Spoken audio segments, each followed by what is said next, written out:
a very relevant, very important, pertinent point.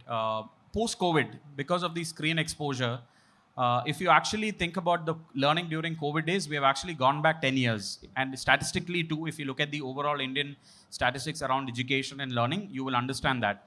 Now, I don't believe technology is a solution. It can probably bring in more inclusivity, but it's not going to help create better learners. Yes, it becomes an enabler, it becomes an aid. But at school, it is very painful when I meet a lot of parents who come to me. They have not understood that their child has got ADHD, their child is on the spectrum, autistic spectrum. We are an inclusive school.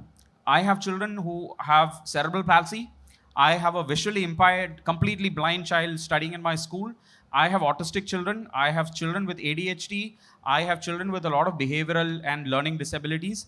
So what is happening is a lot of mainstream schools don't take these children, right? And even if they take, imagine the child is sitting in a class of 40, 45 students. It is humanly not possible for a teacher to understand 40 children. In my school, I don't want to be talking about my school rather. In schools like us, which is alternate learning centers, which is, I would say, Kerala is way behind. If you go to any other state outside of Kerala, you will see a lot of alternate learning centers. Malayalis don't like experimenting, we are risk averse. So we don't, Tamil Nadu and all, you go so many of schools like what we're doing. So what happens in a school like us is, a teacher in depth knows about every child. You call her in the middle of the night and ask about the child. She knows what stage, what is the areas for improvement, what is the progress that the child have achieved. It is not about academics and grading. The academics is not going to get them anywhere. It is a core life skill that is going to help these children get somewhere. So it is about the understanding, the in-depth understanding and the connect that a teacher should have with every child. Because these are, I always tell my teachers, you are doing the world's most important job. Mr. Narendra Modi doesn't have that big a job.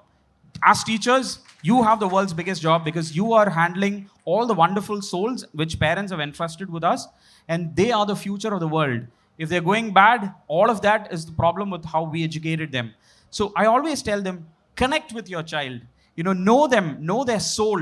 We always have an environment in school where if a child walks into a class a little stressed or a little upset, the teacher knows that. We don't push that child to be in the class.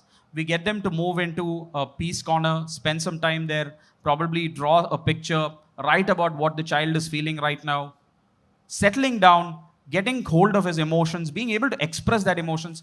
I have children in my school who scream loud. We don't stop them. I have children in my school who whatever way they want to express their emotions, they are free to do it. Because a lot of us are facing mental issues because we are not able to, show our emotions. This starts at the school. So from an environment perspective, we want not just, special care for the specially abled children, but even for our regular children, we need to respect their emotions, give them space to understand and express that. So that doesn't happen in a regular school environment. So I feel that school should be a space where children can be themselves without any fear. Come and express me. I have children who come to walk into my office and say, George sir, I did not like what happened in this morning. They're not scared of me. So they write to me. They write love letters to me and they say, this needs to be changed. We don't have furnitures in my school. So everybody sits on the floor so they can move around freely. So that's the kind of environment that we need to develop, which is also transformational for for the special children. And I believe all schools should become inclusive.